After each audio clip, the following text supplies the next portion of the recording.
Après l'électrochoc des attentats de janvier dernier, les quartiers dits sensibles sont au cœur du débat politique. Un apartheid territorial, social, ethnique. Énième plan banlieue ou mesures pérennes, bienvenue dans toutes les France.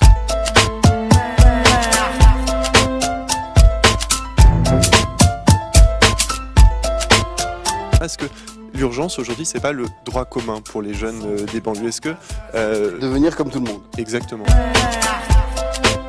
De par votre naissance, le territoire où vous vivez, le statut de vos parents, le droit de vote qui vous entoure ou non, vous sentez bien que vous n'êtes pas au cœur de la société, vous êtes à part. Ces territoires-là ne demandent pas à avoir des moyens supplémentaires. Un statut dérogatoire. Ils demandent à avoir les mêmes moyens que les autres. Et le fait est qu'aujourd'hui, ils ne les ont pas. L'augmentation du chômage en France touche en premier lieu les jeunes des banlieues.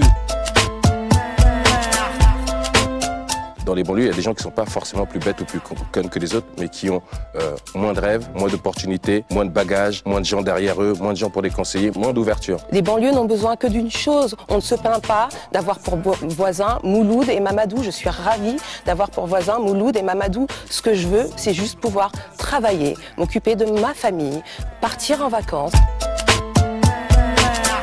L'image des banlieues qui est véhiculée dans les médias, banlieue est toujours associée à un mot un peu sombre. Vous en avez assez, hein? Vous avez assez de cette bande de racailles.